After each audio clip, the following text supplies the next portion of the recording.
मी पुरुषोत्तम आवारे पाटील. आपण बघताय रोकठोक.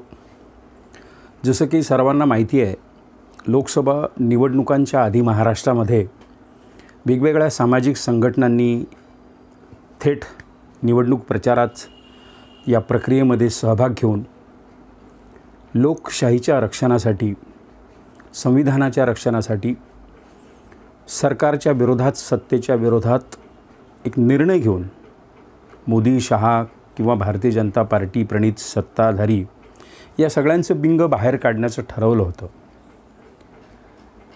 विश्वंभर चौधरी असतील, ॲडव्होकेट असीम सरोदे असतील, निखिल बागळे असतील, निरंजन टकले, प्राध्यापक श्याम मानव, ही सगळी मंडळी आपापल्या क्षमतेप्रमाणे सबंध महाराष्ट्रभर फिरली, जाहीर सभा झाल्या.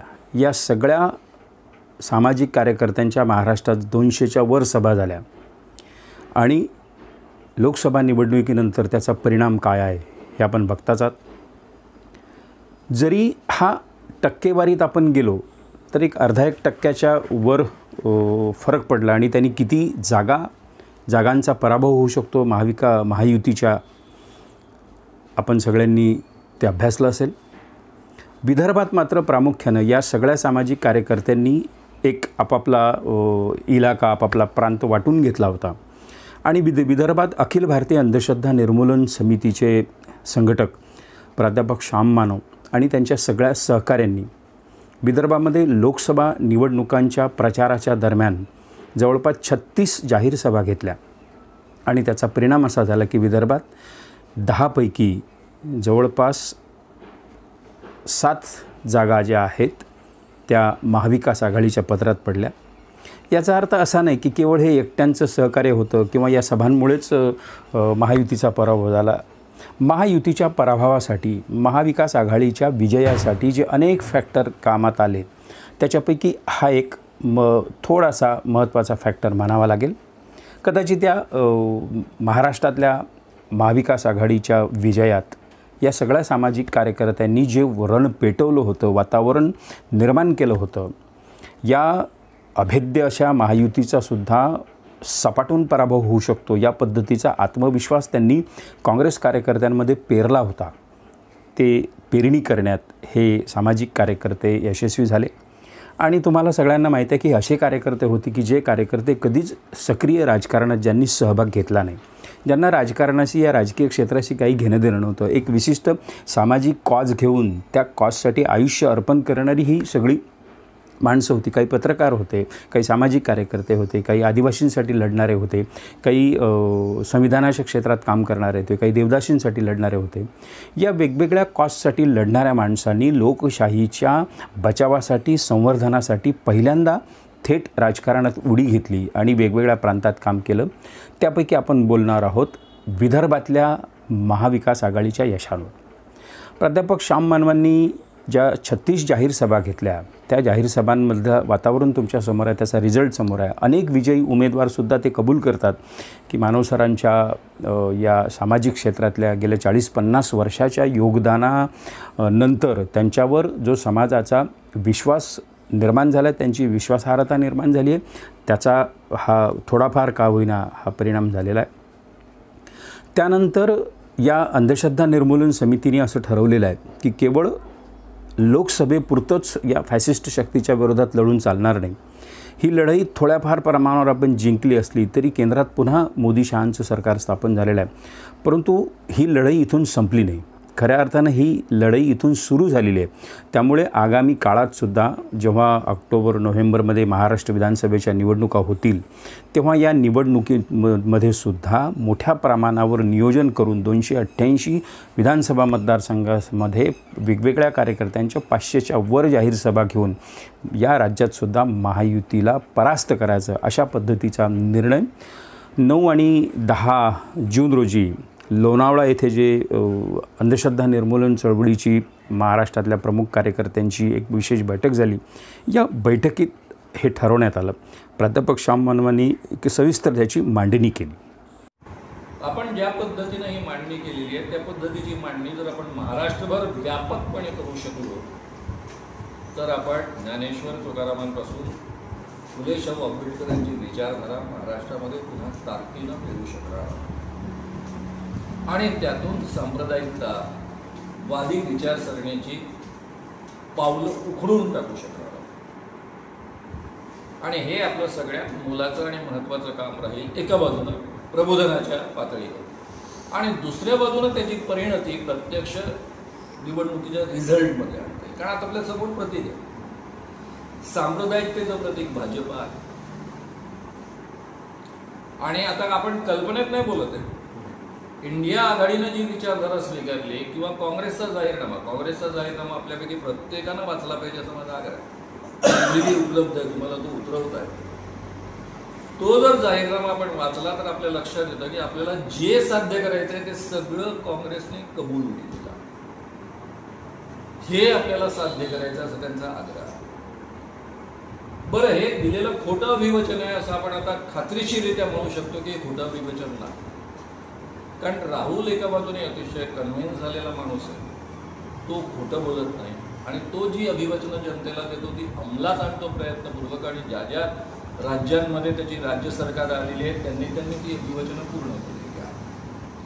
बरं, तो काही भाबडेपणानं किंवा केवळ निवडणुका जिंकण्याकरता अशी अभिवचनं देत नाही. नीट इतरांचे सल्ले घेऊन मी जे अभिवचन दिलं त्या अभिवचनामधनं काय निष्पन्न होणार आहे, काय निष्पन्न होणार नाही, मी जे अभिवचन दिलं त्याकरता मला काय आर्थिक तरतूद करावी लागणार आहे, या सगळ्या गोष्टींचा आधी विचार करून त्यांनी ही आश्वासनं दिलेली आहे. आणि त्यामुळे त्याकरता काय किंमत द्यावी लागणार आहे या देशाला आणि या सरकारला याची त्याला जाणीव आहे. या मांडणीमध्ये साधारणतः एक लक्षात आलं की सामाजिक क्षेत्रात काम करणाऱ्या कार्यकर्त्यांचा उत्साह तर वाढला आहेच, याशिवाय लढण्याची उर्मी काँग्रेसच्या कार्यकर्त्यांमध्ये प्रचंड प्रमाणावर घालण्यात हे सगळे सामाजिक कार्यकर्ते यशस्वी झालेले आहेत. त्यामुळे वेगवेगळ्या आघाड्यांवर सुद्धा काँग्रेसचे कार्यकर्ते लढू शकतात.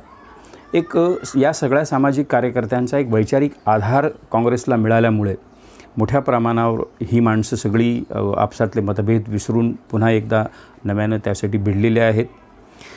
अंधश्रद्धा निर्मूलन चळवळीकडे जेवढे आजच्या घडीला कार्यकर्ते आणि प्रभावी वक्ते आहेत तेवढे मला वाटते महाराष्ट्रातल्या कोणत्याही सामाजिक संघटनेकडे नाही आहेत. जवळपास 50 ते 100 वक्त्यांची, प्रभावी वक्त्यांची जबरदस्त फौज असणारं अखिल भारतीय अंधश्रद्धा निर्मूलन समिती हे महाराष्ट्रातलं एकमेव संघटन आहे. आणि या संघटनेचे कार्यकर्ते जेव्हा समाजामध्ये काम करतात तेव्हा इतक्या वर्षाची त्यांची स्वतःची एक क्रेडिबिलिटी, विश्वासार्हता निर्माण झालेली आहे. आणि ही माणसं जे काही काम करतात हे समाजाच्या हिताचं काम असतात, प्रबोधनाचं काम असते, ह्याचा विश्वास लोकांमध्ये देण्यात ते यशस्वी झालेले आहेत. इतकी वर्ष काम करत असताना समाजातल्या अंधश्रद्धा, लोकांच्या मेंदूमधला अंधश्रद्धांचा कचरा, गैरसमजाचा कचरा आणि हा अवैज्ञानिकपणा काढून टाकण्यासोबतच आता फॅसिस्ट लोकांची भीती काढणं, विवेकाचा आवाज त्यांचं बनणं हे काम सातत्याने करण्याचं पुढचाही निर्धार अंधश्रद्धा निर्मूलन समितीचे प्राध्यापक श्याम मानव यांनी लोणावळा बैठकीत व्यक्त केलेला आहे. एक 2 दिवसाचं प्रदीर्घ बैठक झाली. वेगवेगळ्या विषयांवर चर्वितचर्वण करण्यात आलं. लोकसभा निवडणुकींमध्ये नेमकं आपलं काय चुकलं, कशा पद्धतीने आणखी पुढे आपण जायला पाहिजे होतं, राजकीय पक्ष आणि सामाजिक संघटनांमध्ये कोणता समन्वय अधिक साधण्याची गरज आहे याचंही चिंतन या बैठकीत झालं.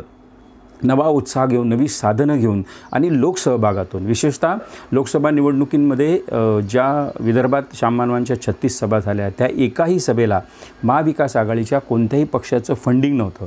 लोकसहभागातून, लोकांच्या पैशातून त्यांच्यात जागृती निर्माण करणं, त्यांना चांगल्या पद्धतीने संविधान समजावून सांगणं, मनुस्मृती निर्माण कशी झाली ती माणसाच्या जीवनामध्ये वेगवेगळ्या विभागांमध्ये त्याचं गारूड निर्माण होऊन माणसं कशी रोबोट बनतात हे व्यवस्थितरित्या समजावून सांगणं, या सगळ्या प्रक्रियातून लोकशाहीला धोका कसा निर्माण होतो हेही समजून सांगण्याचं काम अतिशय उत्तम पद्धतीनं श्याम मानवांच्या सभेने केलं. आणखी एक वैशिष्ट्यपूर्ण गोष्ट अशी आहे की निवडणुकांच्या काळात खरं म्हणजे एखाद्या वक्त्याचं भाषण कुणी ऐकत नाही, पण प्राध्यापक श्याम मानव असे एकमेव राजकीय वक्ते ठरले की ज्यांच्या जाहीर सभांमध्ये 2-2.25 तासाचं भाषण एकही माणसानी आवाज गडबड न करता पिन ड्रॉप सायलेन्स या वातावरणामध्ये त्यांच्या 36 सभा झाल्या. हा एक नवा रेकॉर्ड या निमित्ताने सामाजिक कार्यक्षेत्रातल्या कार्यकर्त्यांनी निर्माण केला आहे. या पद्धतीने एखादी गोष्ट समजावून सांगणं हे राजकीय कार्यकर्त्यांना शक्य नसतं. राजकीय सभा त्याच होतात. एखादा नेता येतो, 15-20 मिनटं धुवाधार भाषणं करतो, टाळ्या घेतो आणि निघून जातो. परंतु त्याचा खोल ज्याला प्रभाव म्हणतो तो खोल प्रभाव राहत नाही. प्राध्यापक श्यामानवांच्या सभेनी सर्वसामान्य माणूस, मध्यमवर्गीय माणूस, शिकलेला माणूस, झोपडपट्टीत राहणारा माणूस याला विचार करण्यासाठी प्रवृत्त करणारा सगळं महत्त्वाचा वैचारिक डोस त्यांच्या भाषणातून गेला आणि फुलाची पाकळी या पद्धतीचं योगदान त्यांचं महाविकास आघाडीच्या महाराष्ट्रातल्या विजयात राहिलेलं आहे. ही माणसं विरोधात का गेली याची वेगवेगळी कारणं आहेत की 2013 साली महाराष्ट्रामध्ये जो जादूटोना विरोधी कायदा संमत झाला आणि फडणवीसांच्या सरकारने ज्या पद्धतीने तो जादूटोना कायदा गुंडाळून ठेवला, बासनात गुंडाळून ठेवला, काहीही अंमलबजावणी केली नाही, त्यांनीही ही सगळी माणसं त्रस्त झालेली आहेत. ज्याच्यासाठी एवढा संघर्ष केला, इतकी वर्ष 30-35 वर्ष संघर्ष केला आणि तो कायदा पारित होत असेल, पारित झाल्यावर सरकार हो हो म्हणत असेल आणि प्रत्यक्षात काहीही करत नसेल, तर असं सरकार पुन्हा महाराष्ट्रामध्ये सत्तेवर येऊ नये याच्यासाठी ही माणसं त्वेषानं भिडलेली आहेत. नक्कीच लोकसभेच्या यशाप्रमाणे महाराष्ट्रामध्ये सुद्धा मोठं यश मिळेल आणि ही विवेकवादी मनोवृत्ती मारणारी महायुती, वैज्ञानिक दृष्टिकोन नाकारणारी महायुती, सामाजिक कार्यकर्त्यांना काम करण्यास प्रचंड अडथळे निर्माण करणारी महायुती, सामान्य लोकांच्या हाल होत असतानासुद्धा त्याच्याकडे दुर्लक्ष करणारी महायुती, वेगवेगळे राजकीय पक्ष फोडाफाड करून सत्तेवर येऊ पाहणारा भारतीय जनता पक्ष आणि हे सगळे पैशासाठी हपापलेली सगळे मंत्री असतील, राजकीय पक्ष असेल, ही अशी अभद्र महायुती पुन्हा सत्तेवर येऊ नये यासाठी सामाजिक कार्यकर्त्यांनी पुन्हा एक निर्धार केलेला आहे. मला वाटते की मोठ्या प्रमाणावर त्यांना महाराष्ट्राच्या विधानसभेमध्ये सुद्धा यश मिळेल. आपणही तुम्हाला जिथे जिथे जे शक्य होईल त्या प्रमाणावर, कारण या अंधश्रद्धा निर्मूलन चळवळीला किंवा सामाजिक कार्यकर्त्यांना आगामी काळात जवळपास 500 सभा घ्यायच्या आहेत 288 मतदारसंघामध्ये. हे काम सोपं नाही आहे. एका बाजूला पाण्यासारखा प्रचंड पैसा, मनुष्यबळ, ताकद, सरकारी यंत्रणा ही वापरणारी महायुती आणि दुसऱ्या बाजूला महाविकास आघाडीच्या कोणत्याही राजकीय पक्षाचा पैसा न घेता केवळ एका कॉजसाठी, तत्वासाठी लढणारी ही सामाजिक कार्यकर्ते मंडळी आहे. त्याच्यामुळे तुमच्यापैकी कोणाला वाटत असेल की आपण या सगळ्या मोठ्या लढाईत सर्वत्र आग पेटलेली असताना आपण विझवणाऱ्यांच्या बाजूने होतो असं ज्यांना पुढे इतिहासात नमूद करावं असं वाटत असेल, अशा सगळ्या लोकांनी, सामाजिक कार्यकर्त्यांनी, तुमच्यातल्या अनेक लोकांनी या एका प्रचंड महासत्तेच्या विरोधात लढाई देताना श्याममानवांची सुद्धा साथ द्यायला पाहिजे. तुमची तयारी असेल तर तुम्ही त्या भागातल्या अंधश्रद्धा निर्मूलन चळवळीच्या कार्यकर्त्यांशी संपर्क साधून यात आपला सगळ्यांचा सहभाग नोंदवला पाहिजे. आणि बघा, सहभाग प्रामाणिकपणे नोंदवला, इच्छाशक्ती जबरदस्त असली, काम करण्याची आपल्यामध्ये जिद्द असली तर यश आपण खेचून आणू शकतो. मित्रहो, आजच्यापुरतं एवढंच. हा व्हिडिओ आवडला असेल तर रोखठोक या चॅनलला सबस्क्राईब करा आणि हा व्हिडिओ लाईक आणि शेअरसुद्धा करा. नमस्कार.